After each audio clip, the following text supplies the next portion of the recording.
السلام علیکم ویورز، آج کی ویڈیو میں ہم آپ کے ساتھ حضرت ادریس علیہ السلام کا قصہ شیئر کریں گے۔ آپ کا نام اخنوخ ہے۔ آپ حضرت نوح علیہ السلام کے والد کے دادا ہیں۔ حضرت آدم علیہ السلام کے بعد آپ ہی پہلے رسول ہیں۔ آپ کے والد حضرت شیث بن آدم علیہ السلام ہیں۔ سب سے پہلے جس شخص نے قلم سے لکھا وہ آپ ہی ہیں۔ کپڑوں کے سینے اور سلے ہوئے کپڑے پہننے کی ابتدا بھی آپ سے ہی ہوئی۔ اس سے پہلے لوگ جانوروں کی کھالیں پہنتے تھے۔ سب سے پہلے ہتھیار بنانے والے، ترازو اور پیمانے قائم کرنے والے، علم نجوم و حساب میں نظر فرمانے والے بھی آپ ہی ہیں۔ یہ سب کام آپ ہی سے شروع ہوئے۔ اللہ تعالیٰ نے آپ پر 30 صحیفے نازل فرمائے۔ آپ اللہ تعالیٰ کی کتابوں کا بکثرت درس دیا کرتے تھے، اس لیے آپ کا لقب ادریس ہو گیا۔ آپ کا یہ لقب اس قدر مشہور ہو گیا کہ بہت سے لوگوں کو آپ کا اصلی نام معلوم ہی نہیں۔ قرآن مجید میں آپ کا نام ادریس ہی ذکر کیا گیا ہے۔ آپ کو اللہ تعالیٰ نے آسمان پر اٹھا لیا ہے۔ بخاری و مسلم کی حدیث میں حضور اکرم صلی اللہ علیہ وآلہ وسلم نے شب معراج حضرت ادریس علیہ السلام کو چوتھے آسمان پر دیکھا۔ حضرت کعب احبار رضی اللہ عنہ سے مروی ہے کہ حضرت ادریس علیہ السلام نے ملک الموت سے فرمایا کہ موت کا مزہ چکھنا چاہتا ہوں، کیسا ہوتا ہے؟ تم میری روح قبض کر کے دکھاؤ۔ ملک الموت نے اس حکم کی تعمیل کی اور روح قبض کر کے اسی وقت آپ کی طرف لوٹا دی اور آپ زندہ ہو گئے۔ پھر آپ نے فرمایا کہ اب مجھے جہنم دکھاؤ تاکہ خوف الہی زیادہ ہو۔ چنانچہ یہ بھی کیا گیا۔ جہنم کو دیکھ کر آپ نے داروغہ جہنم سے فرمایا کہ دروازہ کھولو، میں اس دروازے سے گزرنا چاہتا ہوں۔ چنانچہ ایسا ہی کیا گیا، آپ اس پر سے گزرے۔ پھر آپ نے ملک الموت سے فرمایا کہ مجھے جنت دکھاؤ، تو وہ آپ کو جنت میں لے گیا۔ آپ دروازوں کو کھلوا کر جنت میں داخل ہوئے۔ تھوڑی دیر کے بعد ملک الموت نے کہا کہ اب آپ اپنے مقام پر تشریف لے چلیے۔ آپ نے فرمایا کہ اب میں یہاں سے کہیں نہیں جاؤں گا۔ اللہ تعالیٰ نے فرمایا تو موت کا مزہ بھی میں چکھ ہی چکا ہوں۔ اللہ تعالیٰ نے یہ فرمایا کہ ہر شخص کو جہنم پر گزرنا ہے تو میں گزر چکا ہوں، اب میں جنت میں پہنچ گیا ہوں، اور جنت میں پہنچنے والوں کے لیے خداوند قدوس نے یہ فرمایا ہے کہ جنت میں داخل ہونے والے جنت سے نکالے نہیں جائیں گے۔ آپ مجھے جنت سے چلنے کے لیے کیوں کہتے ہیں؟ اللہ تعالیٰ نے ملک الموت کو وحی بھیجی کہ حضرت ادریس علیہ السلام نے جو کچھ کیا میرے اذن سے کیا، اور وہ میرے ہی اذن سے جنت میں داخل ہوئے، لہٰذا تم انہیں چھوڑ دو، وہ جنت میں رہیں گے۔ چنانچہ حضرت ادریس علیہ السلام آسمانوں کے اوپر جنت میں ہے اور وہ زندہ ہے۔ حضرت ادریس علیہ السلام کے آسمانوں پر اٹھائے جانے اور ان کو ملنے والی نعمتوں کا مختصر اور اجمالی تذکرہ قرآن مجید کی سورہ مریم میں ہے۔ سورہ مریم آیت نمبر 56 تا 57 میں اللہ حضرت ادریس علیہ السلام مصر کے شہر منفیس یعنی منف میں پیدا ہوئے۔ لوگ انہیں ہرمس اہرامسا کہتے ہیں۔ یہ سریانی زبان کا ایک لفظ ہے۔ ہرموس کا معنی ہے تجربہ کار، مضبوط رائے والا، یعنی اہل علم کا خیال ہے کہ آپ بابل شہر میں پیدا ہوئے، پھر ہجرت کر کے مصر پہنچے۔ علم الانساب کے اکثر علماء کے مطابق حضرت ادریس علیہ السلام نبی کریم صلی اللہ علیہ وآلہ وسلم کے سلسلہ نسب میں شامل ہیں۔ آدم اور شیث علیہ السلام کے بعد سب سے پہلے انہیں نبوت کا شرف حاصل ہوا۔ حضرت ادریس علیہ السلام کا نام قرآن مجید میں 2 مقام پر آیا ہے۔ سورہ انبیاء آیت نمبر 85 تا 86 میں اللہ تعالیٰ فرماتے ہیں، اے نبی اسماعیل، ادریس، ذوالکفل کا ذکر کیجئے، یہ سب صابر لوگ تھے، انہیں اپنی رحمت میں داخل فرمایا، بلا شبہ یہ نیک لوگ لوگ تھے۔ اور دوسرے مقام پر اللہ تعالیٰ نے ان کی بابت یوں فرمایا۔ اللہ تعالیٰ کے اس ارشاد میں اس کی طرف اشارہ ہے، ہم نے اسے ایک بلند مقام پر اٹھایا۔ اور دوسرے مقام پر اللہ تعالیٰ نے دوران معراج نبی صلی اللہ علیہ وآلہ وسلم علیہ السلام کی ملاقات کے بارے میں حضرت عبداللہ بن مسعود اور عبداللہ بن عباس رضی اللہ عنہما سے مروی ہے کہ الیاس اور ادریس ایک ہی شخصیت کے دو نام ہیں۔ اس کی تائید میں حضرت انس رضی اللہ عنہ سے مروی معراج کی حدیث پیش کی جاتی ہے، جس میں مذکور ہے کہ جب نبی صلی اللہ علیہ وآلہ وسلم ان کے پاس سے گزرے تو انہوں نے آپ صلی اللہ علیہ وآلہ وسلم کا استقبال کرتے وقت فرمایا تھا، نیک بھائی اور نیک نبی کو خوش آمدید، جبکہ حضرت آدم اور حضرت ابراہیم علیہ السلام نے فرمایا تھا، نیک نبی نیک بیٹے کو خوش آمدید۔ اگر ادریس علیہ السلام آپ کے اجداد میں سے ہوتے تو ان دونوں میں سے آپ کو بیٹا کہتے، لیکن یہ استدلال ایسا نہیں جس کا جواب نہ دیا جا سکے، کیونکہ ہو سکتا ہے کہ راوی کو الفاظ اچھی طرح یاد نہ رہے ہوں، اور یہ بھی ہو سکتا ہے کہ کثر نفسی کرتے ہوئے خود کو باپ کی بجائے بھائی کہا ہو۔ آدم علیہ السلام تو تمام انسانوں کے باپ ہیں، اس لیے ان کا نبی علیہ السلام کو بیٹا کہنا ہی مناسب تھا، اور ابراہیم علیہ السلام اللہ کے خلیل ہیں جو اولو العزم پیغمبروں میں ہیں۔ میں نبی کریم صلی اللہ علیہ وآلہ وسلم کے بعد سب سے بلند مرتبہ، سب سے بلند مقام رکھتے ہیں، ان سب حضرات پر درود و سلام نازل ہو۔ امام ابن اسحاق رحمۃ اللہ علیہ نے ذکر کیا ہے کہ حضرت ادریس علیہ السلام ہی نے سب سے پہلے قلم سے لکھا۔ ان کی پیدائش کے وقت حضرت آدم علیہ السلام زندہ تھے، اور آدم علیہ السلام کے وقت ان کی عمر 308 سال تھی۔ امام بخاری حضرت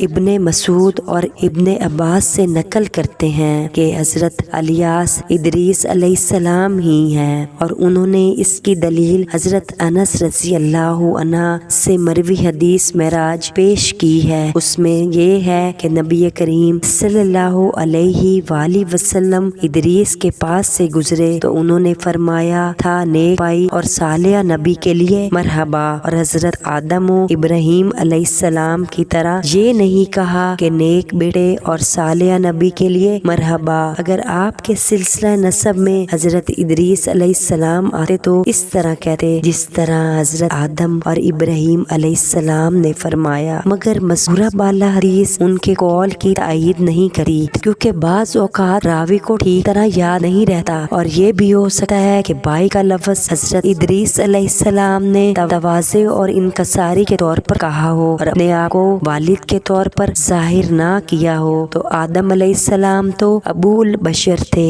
اور ابراہیم علیہ السلام خلیل اللہ تھے۔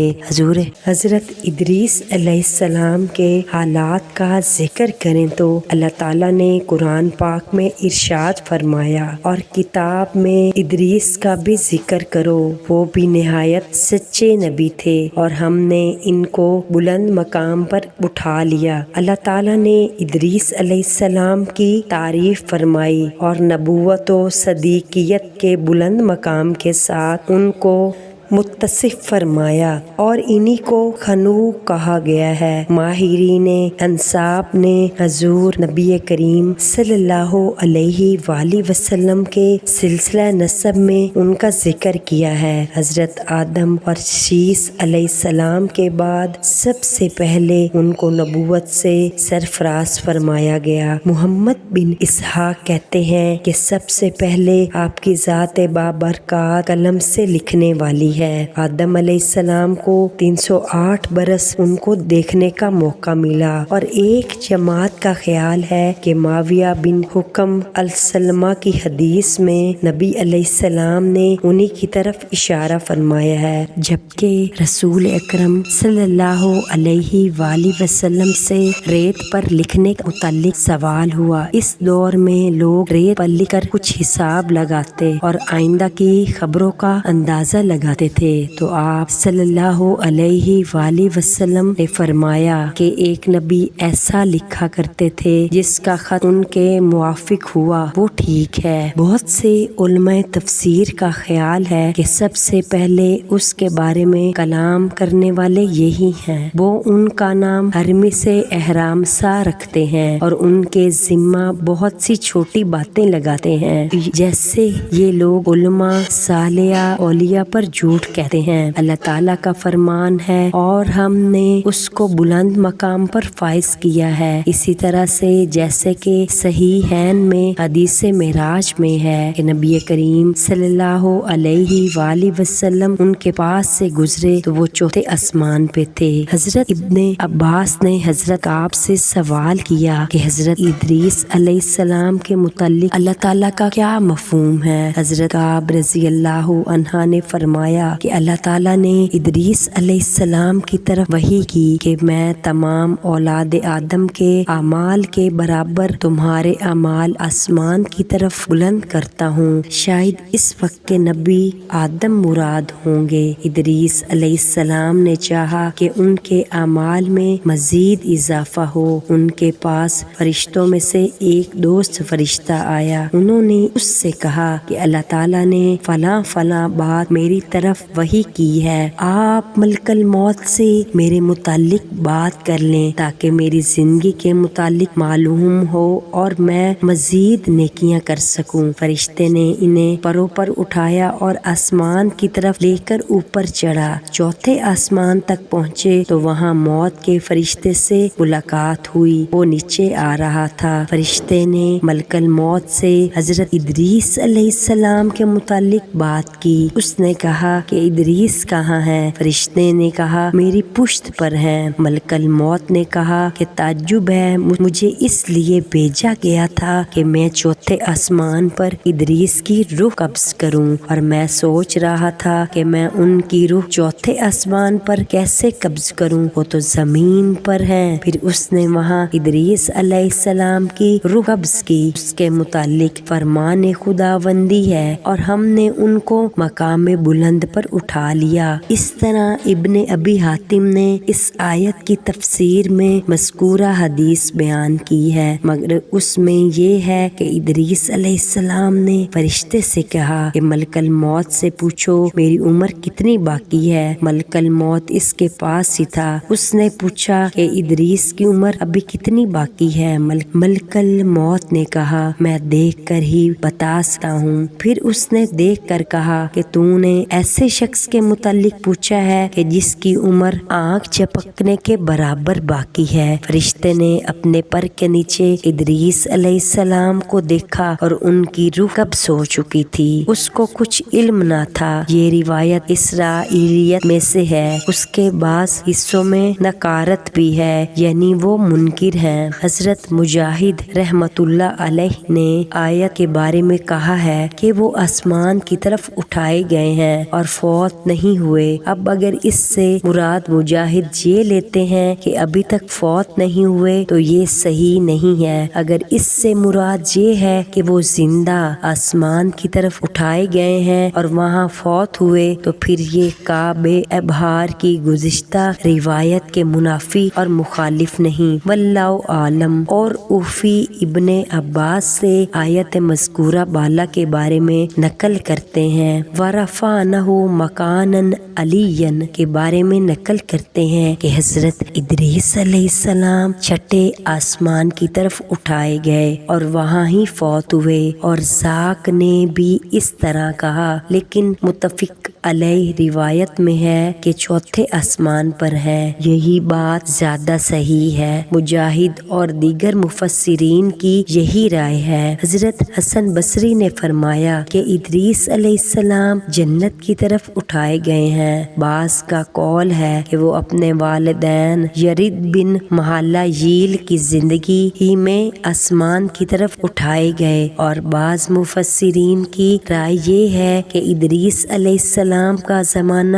نوح علیہ السلام سے پہلے نہیں ہے بلکہ بنی اسرائیل کے زمانے میں گزرے ہیں۔ واللہ عالم۔ امام بخاری رحمت اللہ علیہ حضرت ابن مسعود رحمت اللہ اور ابن عباس سے نقل کرتے ہیں کہ حضرت الیاس رحمت اللہ ادریس علیہ السلام ہی ہیں، اور انہوں نے اس کی دلیل حضرت انس رضی اللہ عنہ سے مروی حدیث معراج پیش کی ہے۔ اس میں یہ ہے کہ نبی کریم صلی اللہ علیہ وآلہ وسلم ادریس علیہ السلام کے پاس سے گزرے تو انہوں نے فرمایا کہ نیک بھائی اور صالح نبی کے لیے مرحبا، اور حضرت آدم و ابراہیم علیہ السلام کی طرح یہ نہیں کہا کہ نیک بیٹے اور صالح نبی کے لیے مرحبا۔ اگر آپ کے سلسلہ نسب میں ادریس علیہ السلام آتے تو اس طرح کہتے جس طرح حضرت آدم و ابراہیم علیہ السلام نے فرمایا، مگر مذکورہ بالا حدیث ان کے قول کی تائید نہیں کرتی، کیونکہ بعض اوقات راوی کو ٹھیک طرح یاد نہیں رہتا، اور یہ بھی ہو سکتا ہے کہ بائی کا لفظ حضرت ادریس علیہ السلام نے تواضع اور انکساری کے طور پر کہا ہو اور اپنے آپ کو والد کے طور پر ظاہر نہ کیا ہو۔ آدم علیہ السلام تو ابو البشر تھے اور ابراہیم علیہ السلام خلیل اللہ تھے، اور حضور اکرم صلی اللہ علیہ وآلہ وسلم کے بعد اولو العزم رسولوں میں سب سے بڑے تھے، اس لیے ان کے والد کی حیثیت سے اپنے آپ کو ظاہر کرنا حضرت ادریس علیہ السلام سے مختلف ہے۔ حضرت ادریس علیہ السلام چونکہ بابل کے شہر میں پیدا ہوئے، آپ علیہ السلام نے نبوت ملنے کے بعد جب لوگوں کو اللہ تعالیٰ کے احکام ماننے اور برائیوں سے باز رہنے کے متعلق دلوں کو نرم کرنے والا ایک جامع خطبہ دیا تو آپ ادریس کے نام سے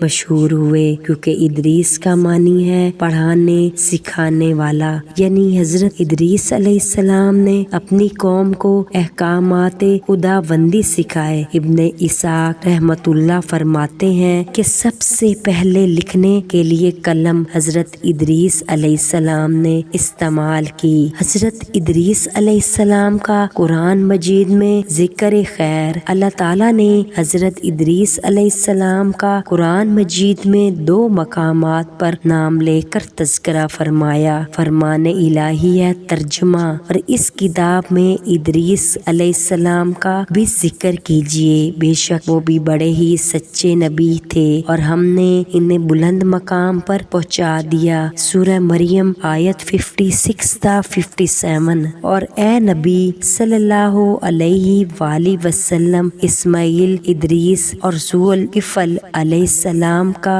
ذکر بھی کیجیے، یہ سب بڑے صبر کرنے والے لوگ تھے، ان سب کو ہم نے اپنی رحمت میں داخل کیا، یہ سب نیک لوگ تھے۔ حضرت ادریس علیہ السلام کی اپنی قوم کو دعوت و تبلیغ۔ حضرت ادریس علیہ السلام کو اللہ تعالیٰ نے حضرت آدم اور حضرت شیس علیہ السلام کے بعد منصب نبوت پر فائز فرمایا۔ اللہ تعالیٰ نے آپ علیہ السلام کو بہت اونچا مقام عطا فرمایا اور اپنے مقرب ترین بندوں میں شامل فرمایا۔ آپ علیہ السلام نے بابل شہر میں اپنی قوم کو اللہ تعالیٰ کی وحدانیت پر ایمان لانے، پاک و صاف رہنے، اللہ تعالیٰ کی عبادت کرنے، معاملات میں عدل و انصاف کو اپنانے، ہر ماہ 3 روزے رکھنے، زکوٰۃ ادا کرنے، نشہ آور اشیاء سے پرہیز کرنے اور اللہ تعالیٰ کے دین کی سر بلندی کے لیے جہاد کرنے کی تعلیم دی، لیکن قوم کے